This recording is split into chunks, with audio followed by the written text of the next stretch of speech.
This is Bob Oliphant from the Westford Historical Society and Museum, bringing you episode 34 of season 4 of the Westford Wardsman podcast. The Westford Wardsman newspaper was part of Turner's Public Spirit, a weekly newspaper in Ayer a century ago.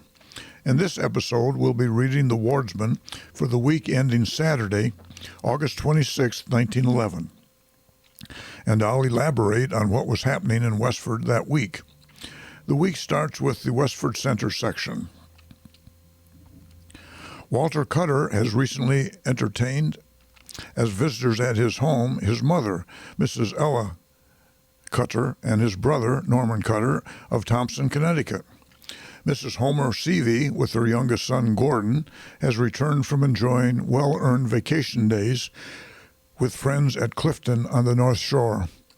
Mrs. Ellen and Marion Gill of Waltham are guests at Mrs. John H. Fletcher's.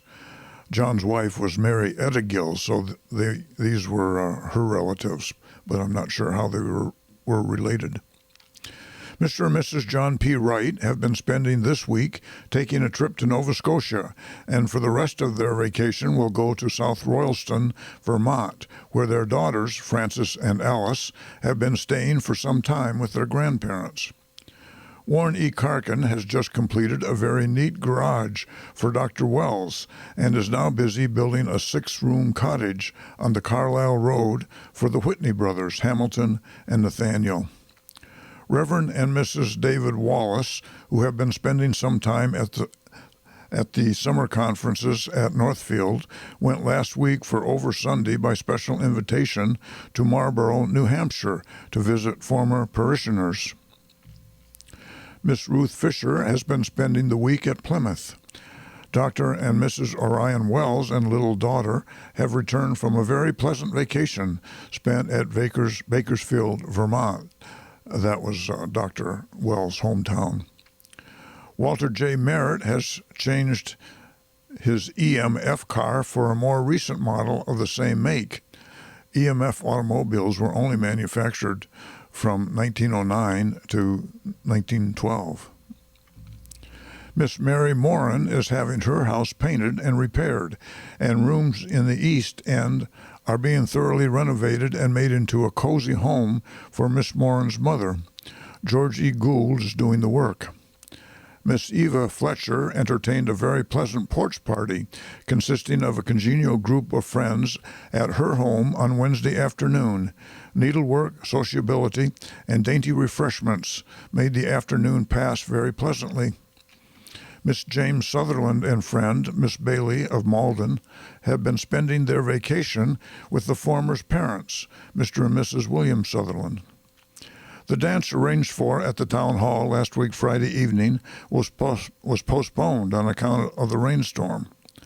Alfred Sutherland, the well-known milkman, is away on vacation in Woburn. Mrs. C.H. Wright and Mrs. Lambert are at Sterling in attendance at the church camp meeting services. Mrs. Leonard W. Wheeler conducted the single service of the day at the Congregational Church last Sunday evening, the subject for the service being Mountain Scenes in Bible Story. Houghton Osgood gave an interesting account of his recent stay at Northfield. Reverend Oscar Wells of Rochester, Vermont, who has been visiting at his brother's home, that's Dr. Orion Wells, here, was also present and spoke interestingly on the topic. There will be one more Sunday of vacation, after which regular services will be resumed. Mrs. Alfred Hartford has been spending vacation days at Old Orchard and at Portland, Maine. Ralph Bridgeford has bought the Barton place on Providence Road. He expects to vacate the Coolidge place where he has lived for a number of years before October 1st. This place, numbers 2 to 4 Main Street, was recently bought by Frank E. Miller, who expects to move in with his family this fall. Another real estate transfer of interest reported is the purchase of William Graves of the Litchfield place, also known to older residents as the Waldo Cummings place. This is the house at 37 Graniteville Road. Next, we have the Grange section. At the meeting of the Grange last week, Thursday evening, State Overseer E.A. Chapman of Ludlow was the speaker of the evening, and he proved one of the best speakers these patrons have listened to for some time. A genuine and wholesome personality and cheerful good sense permeated all that he said. A plea for the real spirit of fraternity, the power of individual effort, and some phases of the school question was some of the points in his address that were well elucidated. Mr. Chapman proved himself a versatile visitor, for he was also an excellent singer, and rendered a solo of nautical character, responding to a hearty encore with an Irish folklore ballad. There were also songs by Mrs. Cyril Blaney and Edson Boynton, and cornet solo by Arthur Blodgett. At the business session, arrangements were made for the entertaining of the North Middlesex Pomona Grange, which meets here on Friday, September 1st. Next, we have the About Town section, written by Samuel L. Taylor. Middlesex Pomona Grange will hold the first meeting of the autumn season with Westford Grange at the Town Hall on Friday, September 1st. This is in accordance with the vote of Pomona Grange to hold its meetings with the local Granges. The funeral of Mrs. Amelia Krause took place from her home on the Chelmsford Road last Saturday. Reverend H.L. Packard of Littleton conducting the services. She spells her last name Krouse. Singing by Mrs. Charles Wright and Mrs. David Grieg. The bearers were Albert Genet, Arthur H. Burnham, and Alvin Blaisdell. She leaves one daughter, Mrs. Rosenberg, in Denver. It says C-A-L period, but I expect Denver, Colorado is meant, and her husband, Louis M. Krause of Westford. She was a woman of kindly disposition and cultivated and practiced the peaceful virtues. Burial was in Fairview Cemetery under the direction of David L. Grieg. Reverend Benjamin Bailey has resigned as pastor of the Unitarian Church in a letter to Abiel Abbott, clerk of the parish. The venerable old minister of the First Parish, with personality like one of the prophets of old, will leave a vacancy in parish and town, one of the old type of early New England personality.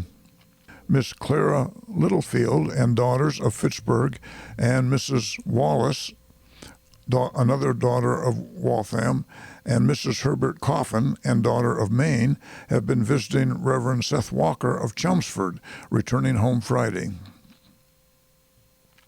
The next three paragraphs report a death.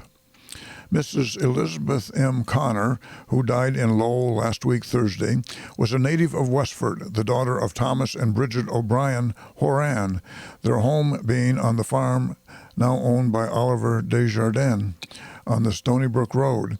She was educated at the old Stony Brook School and Westford Academy, and afterwards taught several terms in town.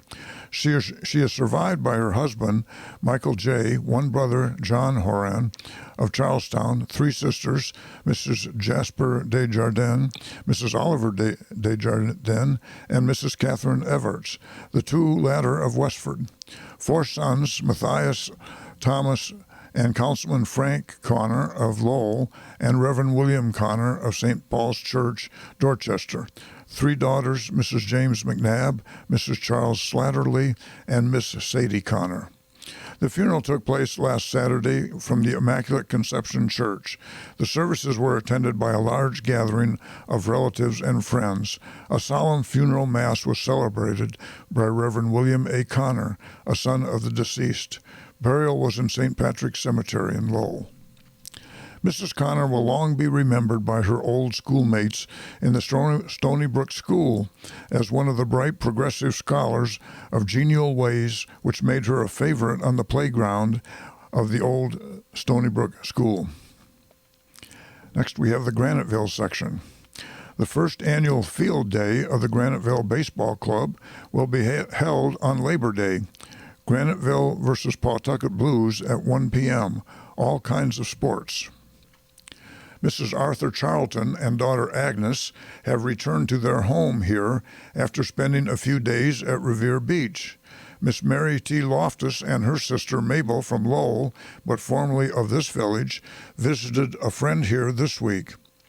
Next week, the Abbott-Worsted Company will close their mill from August 25th until September 5th for employee vacations.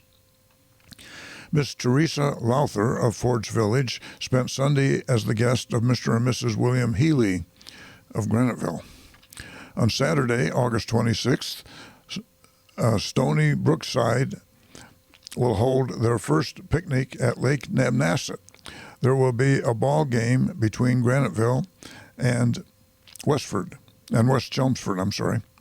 The lecture on India that was to have been given by J.J. Cornelius in the Methodist Episcopal Church last week Friday evening was given Friday, August 25th, and the usual prayer meeting was held Thursday evening. Miss Claire Payne has been visiting friends in Lowell this week. George Day of Daramuscata, Maine, father of Mrs. Warren H. Sherman, Warren Sherman was the doctor in Graniteville. George Day has been a recent visitor at their home. Mr. and Mrs. Frank Furbush and two daughters, Ruth and Helen, have returned home after a brief stay at Revere Beach. Mr. and Mrs. George Cutler of Bowdenham, Maine, have been recent guests of Dr. and Mrs. Warren Sherman. Next is the Ford's Village section. Charles Flanagan returned last week Friday from a week's visit in Maine. Mrs. Albert Jones spent last week Friday visiting relatives here. Mrs. John Daly and little son Arthur are visiting her sister, Mrs. Donald Hote of New York City. Mrs. James Delanage and Mrs. Richard Cannell of North Billerica visited Mr. and Mrs. Miles Collins on Sunday. Mrs. Edith McKinnon and baby Evelyn and two sisters, the Mrs. Marion and Florence Tizer, Tizzer, of Melrose, are at Sunrise Cottage for the rest of the season. Cameron School will reopen on September 5th. Though through the courtesy of Abbott-Worsted Company, the grounds adjoining the school have been graded and swings and merry-go-round have been placed in the schoolyard for the benefit of the children while at play. Dr. Harrison M. Bennett of Washington, D.C. is visiting Mrs. Harriet E. Randall. Mrs. Randall is also entertaining Miss Roxy Bennett of Worcester and her brother Archie Bennett of Boston. Charles Coburn of Providence, Rhode Island, is spending his vacation with his grandmother, Mrs. Mary Coburn. The Mrs. Lillian and Marjorie Rose of Belmont are entertaining friends at their aunt's cottage for 2 weeks. Edmund Crompton has returned to Lowell after enjoying a 6 weeks vacation at Hardy's Oak Grove Cottage. Mr. and Mrs. Herbert Trull of Tewksbury has the Hart Cottage for the next couple of weeks. With them are Mrs. Frances Trull, Rebecca Cameron, Madeline Hughes, Alice Foster, Jean Cameron, Malcolm Cameron, and Henry Fessenden. Mr. and Mrs. Johnson and family of Malden are at Mr. Ouellette's cottage for a few days. Abbott and Company are going to give their employees another vacation commencing Friday night and ending September 5th. That was also reported in one of the other sections of this paper. Mrs. Samuel Eaton of Pond Street is ill at her home. Miss Elizabeth Dufour and Mr. Lapointe of Leominster have been recent visitors at the home of Mr. and Mrs. Hugh Daly. F. May of East Boston was the guest of Mr. and Mrs. James May. And that's the news in Westford for the week ending August 26, 1911. Thank you for listening, and thanks to Ryan Cousins of WestfordCAT for providing technical support. You can find transcriptions and podcasts from the Wardsman at our website at museum.westford.org or visit the Historical Society's Facebook page for more Westford news from days gone by. This is Bob Oliphant, and I hope you will join us for next week's Westford Wardsman podcast. Thank you.